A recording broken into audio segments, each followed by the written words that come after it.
I am Gregory Hallows, and this is the Preserve Halloween podcast.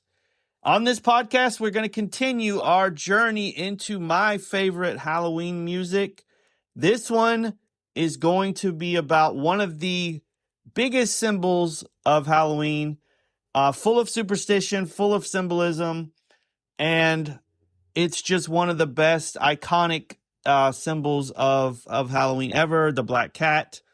I want to talk about the way a simple country song became part of Halloween's cultural soundtrack, at least for me. In the dark corners of American folklore, few symbols carry as much mystery and as much fear as the black cat. This is a creature that's tied to witches, to bad luck, and to Halloween itself. There's a ton of Halloween decorations and other things that have black cats on them.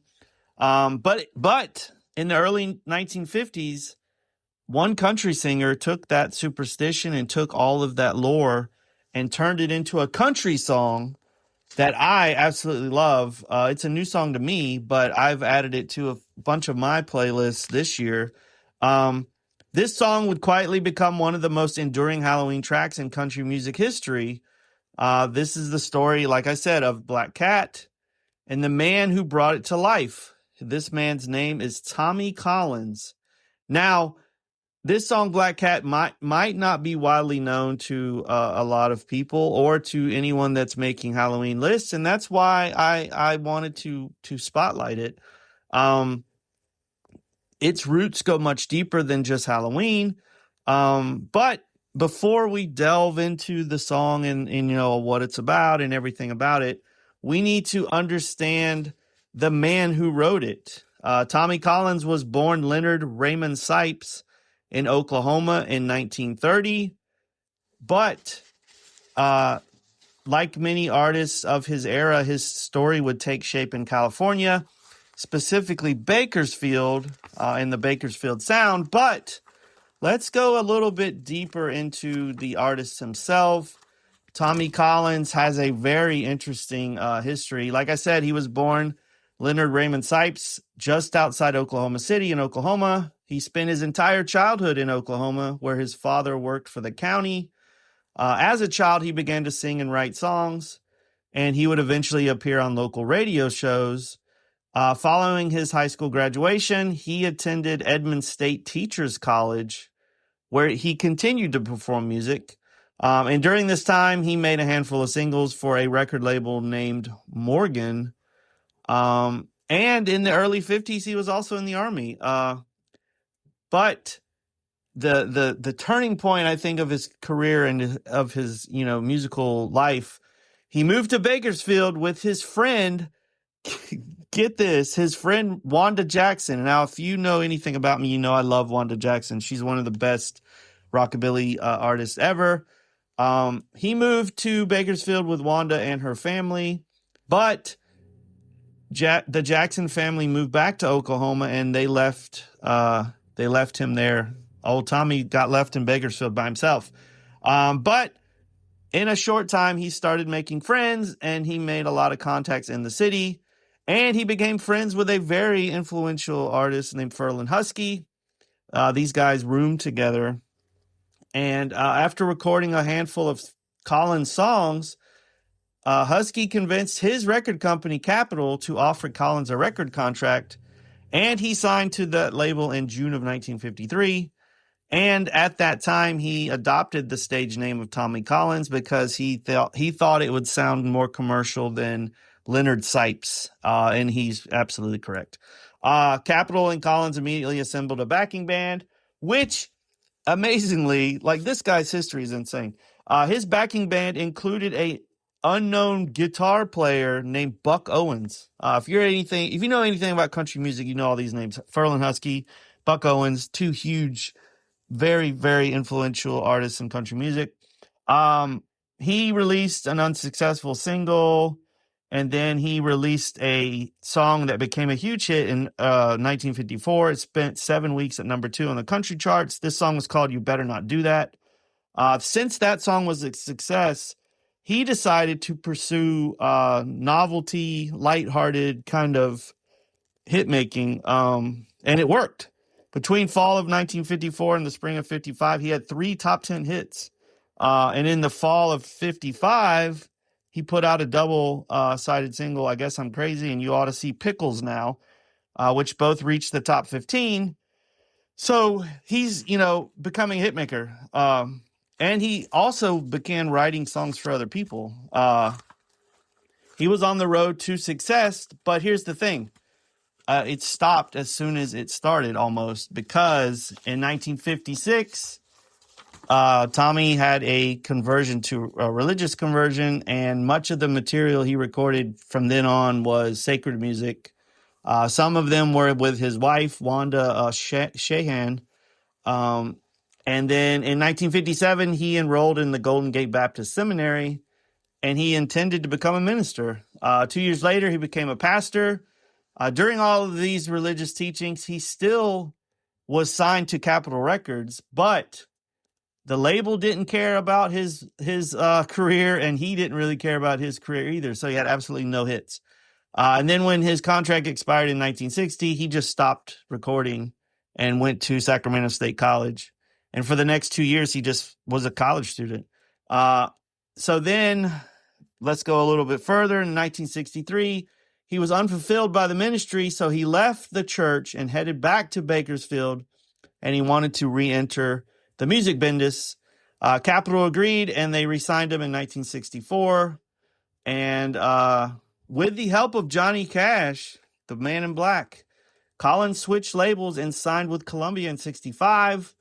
He had a top 10 hit the following year, and for the next few years, he had a string of minor hits, but none reached the top 40. He also toured with his proteges, Buck Owens and Merle Haggard. If you know Merle Haggard, he's huge. He was their opening act, and by the early 70s,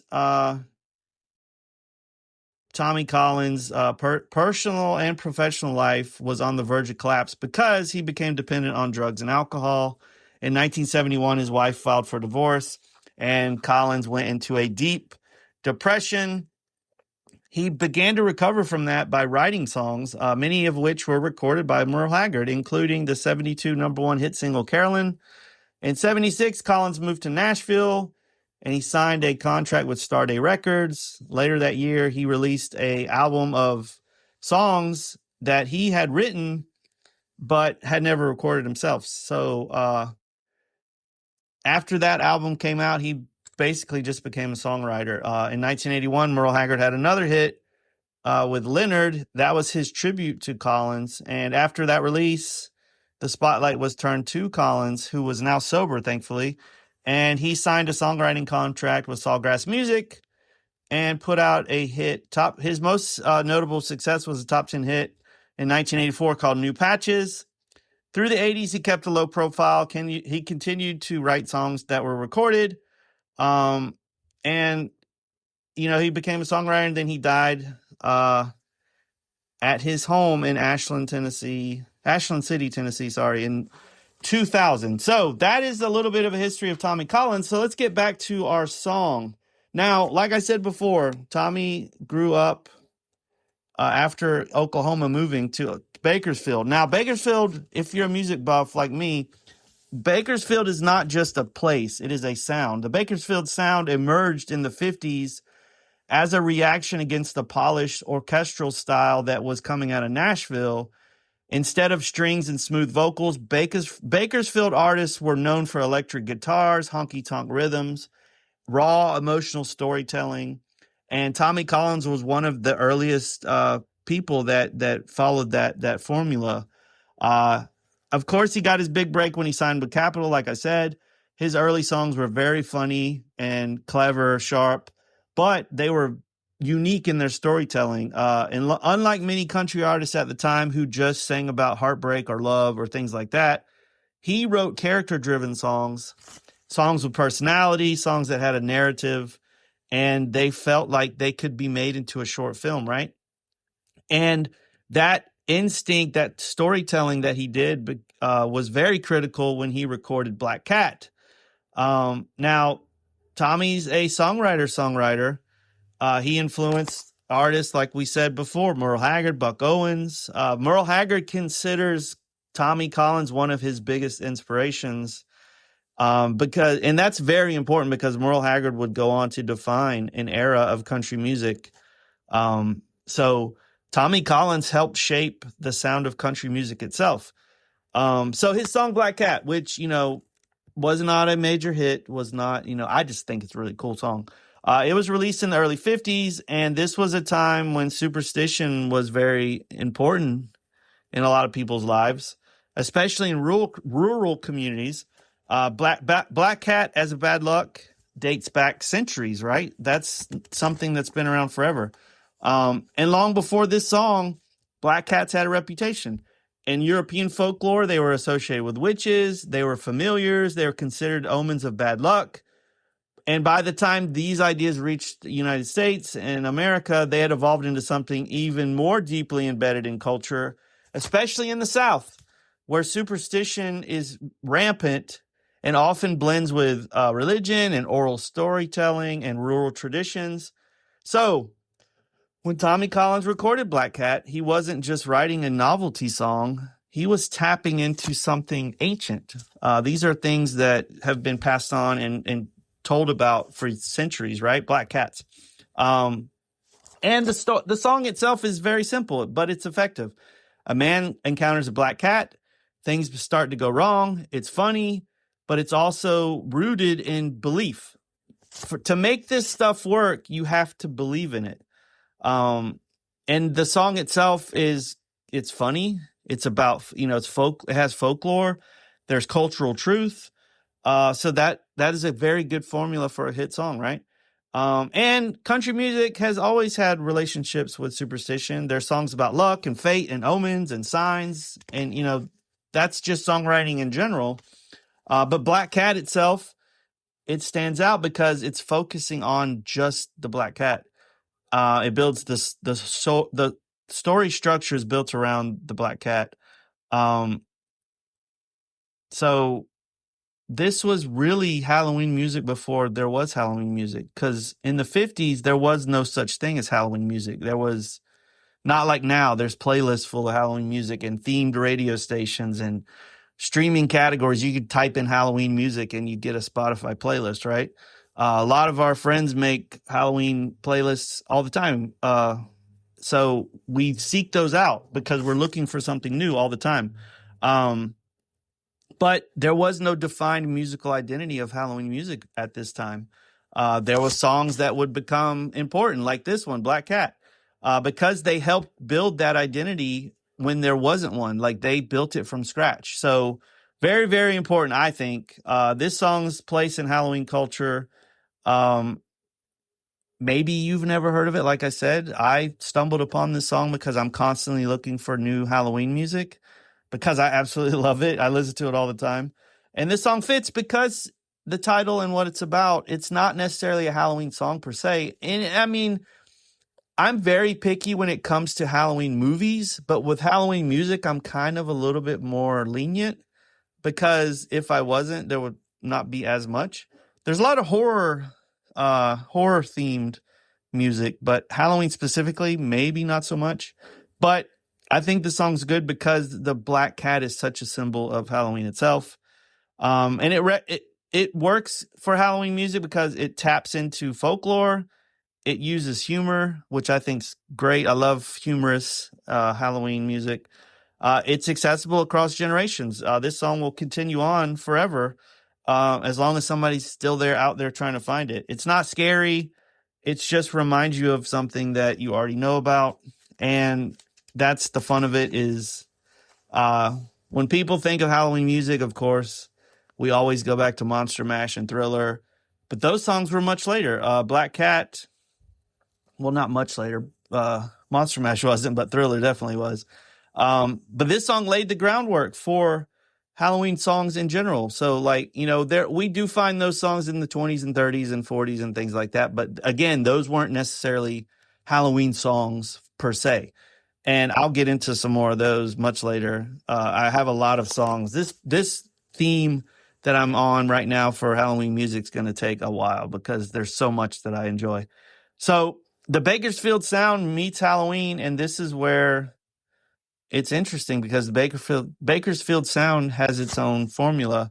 Halloween definitely has its own formula, but they're kind of both about rebellion and working class identities. And, this song is about stripping country music to its roots. And why does that fit a Halloween themed, whatever? It's because it's authentic. It's simple. And the best songs are simple and make you remember the hook and, have words that you want to sing over and over. And that's where this song does a really good job. It makes you believe that this guy, you understand the Black Cat thing. And that authenticity in a song always trumps most things. Like, it just works. So, like I said, Black Cat never became a huge mainstream hit, but it's out there and quietly it's being added to Halloween playlists like mine, and maybe you'll add it. But radio sometimes, radio will play it, and record collectors find this stuff, and country music fans, and then us Halloween enthusiasts, because we're insane and psychos about everything that we want to know. We want to know everything. We will find music that doesn't, have popularity. We will find it, and we will let everyone we know about it. And that's my job of doing this podcast, is to maybe turn you on to a new song that you've never heard, which is fun for me. So I love the fact that there's always going to be music that's constantly discovered that you've never heard of. And even if everyone else has heard of it and you haven't, it's new to you. That's the same way I treat movies. Is a movie doesn't have to be new by date to be new to someone, because there's always people discovering new things constantly. So all the playlist curators and vintage Halloween collectors and podcast creators and niche radio shows, all you guys and gals and, everyone, check these songs out. And I can't wait to discover more songs this year, because I'm always on the lookout for something new. And I'll never find it all. That's the thing. Like, I talk about that a lot. I run this podcast and I do the Halloween Preservation Society. I'm never going to know everything. And that's the beauty of it, because it makes me want to keep researching. So what is the importance of songs like this? They're just new songs to be discovered, I think. And this is a great one, because it's country music that I don't, other than certain artists, I don't know a ton about. But I love old country music because it's just so well written. So the next time you see a black cat cross your path, think twice. Not because you believe in bad luck, but because somewhere in the background there's a song that somebody's going to be writing. A song from the 50s exists already. A song that helped Bakersfield, the sound, and put it on the map, is from a Bakersfield pioneer. A song that helped shape the sound of Halloween, or will in the future, without even meaning to. That wasn't written as a Halloween song, right? So think about that when you listen or look for other music. Is when these songs were written, they were just good songs. They weren't written to be on a Halloween playlist or written to be whatever. They were written because this guy had an experience, or he wanted to tell of an experience, and he wrote a really good song, and we get to benefit from it. So until next time, stay strange, stay curious, stay spooky, and always preserve Halloween.